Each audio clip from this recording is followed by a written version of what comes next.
Hej,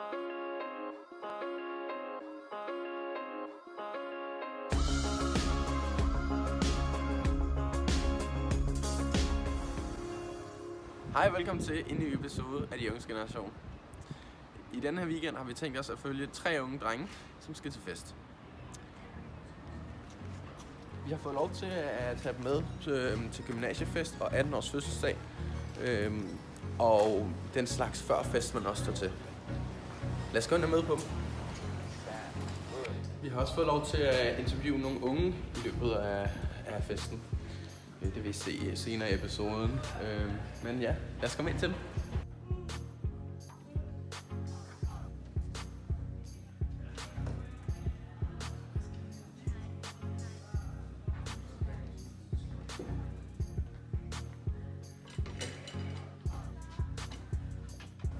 Hej så. Hej. Thijs. Hej. Jonas.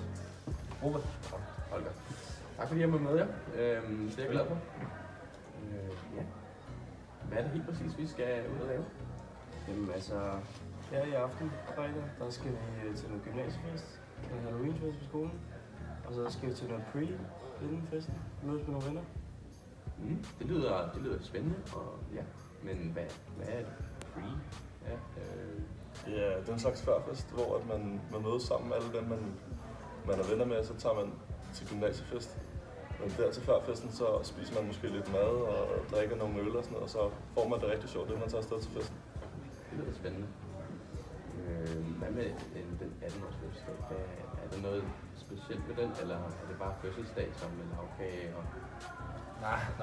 18 års fødselsdag, der handler det om, at man bare mødes ofte sindssygt mange mennesker.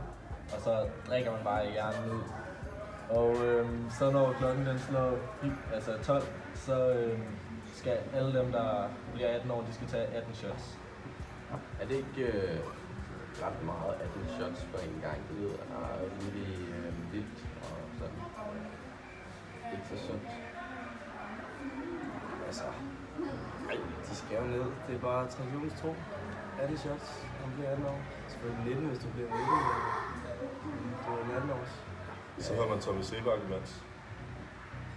Men altså, kan det ikke at drikke 2 gange i træk? Det synes jeg i hvert fald kunne godt forestille mig, at det ville være noget, der ville være hårdt. Altså, det er også noget med tømmermand. Kan man også godt drikke med tømmermand og sådan noget? Ja. Ingen problem. Det lyder vildt. Jeg glæder mig til, drenge. Tak fordi jeg måtte møde. Jeg glæder os til at have dig med. Vi ses senere. Det er godt. Ja, nu er jeg på vej ind for at mødes med drengene. De har fået købt noget udklædning til mig, og så siger vi lige hej, inden vi tager videre til det pre, som de har arrangeret.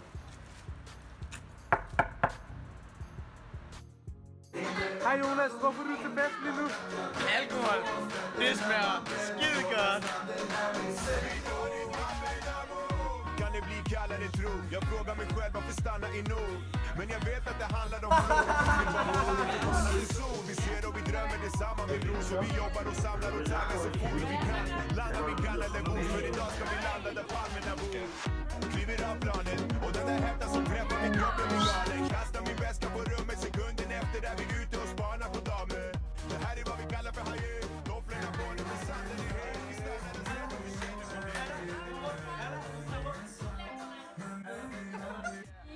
Det er lige blevet weekend, der er temafest, vi sidder lige varmer op, klar til mig og Ota, vi er brødre, fangebrødre, så vi har stjålet pigernes hjerte.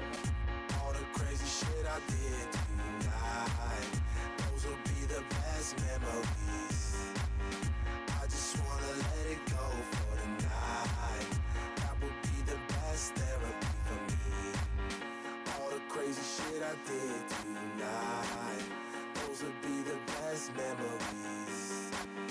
I just wanna let it go for the night. That would be the best therapy for me. Hey, hey. Hej Mathilde! Hej! Hvorfor er du til fest? Det ved jeg ikke, jeg vil gerne være stiv!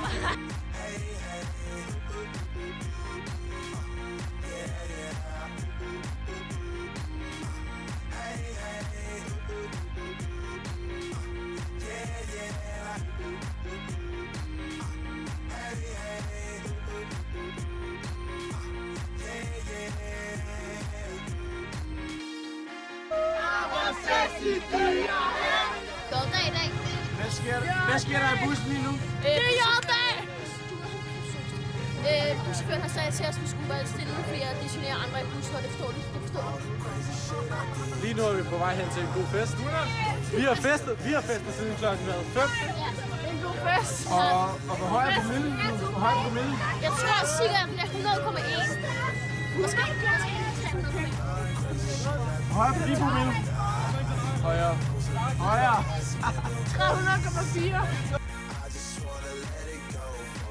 Hvorfor er du kommet i dag? Er det noget specielt i forhold til andre fester? Nej, det er jo bare sådan, hvor hele tiden er samlet og fest. Er det upåvirket lige nu? Ja, lidt.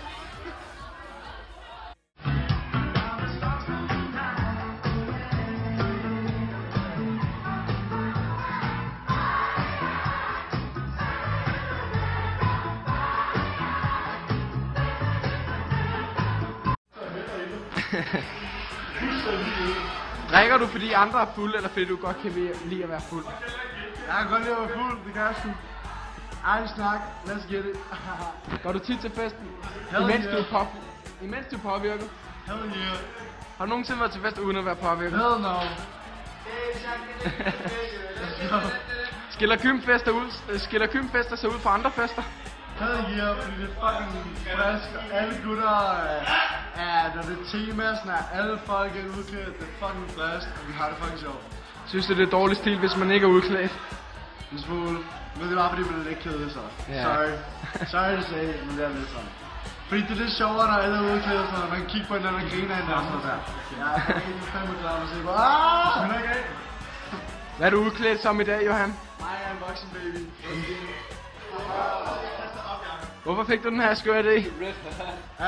Fordi jeg tænkte, en voksen baby, det er fucking grineren. Over 55 kroner lige nu. Jeg siger tak for Holger af. I må have alle sammen en god gymfest. Skal vi købe en klok til mig? Er du bøse? Vi skal sgu da have narko, mand. Narko.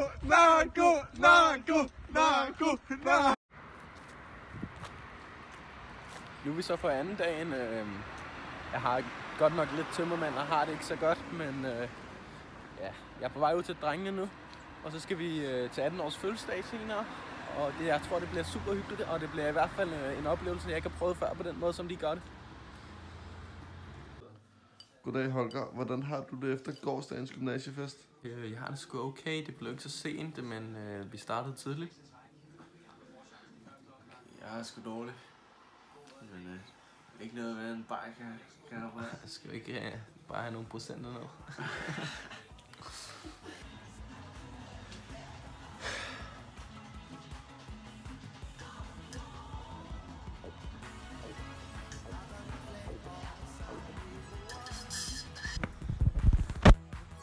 Han har drukket en kæmpe stor glas med halv øl og halv vodka, så nu forstår han ingenting. Han kan hverken gå eller snakke eller... Jeg skal jo sagtens gå. Han kan ikke engang tage tøj på, han kan ikke gå lige. Nå, hvad så? Jeg kan drikke fra jer. Ja, han kan drikke, det er det vigtigste.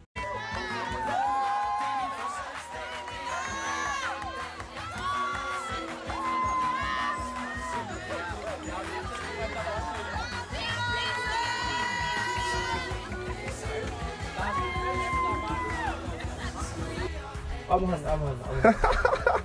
Om hånden, Anke. Nej! Han var lige ved det stivlæs. Nej!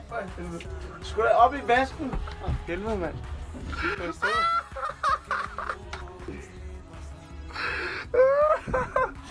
Holger, jeg skal pisse. Jeg skal pisse fucking meget. Jeg tror, det siger, at jeg pisser op her. Ja, så er filmen. Jeg brækker ud af det. Hvor godt. Tak for den gang. Og så med næste gang, hvor vi følger unges lektievaner.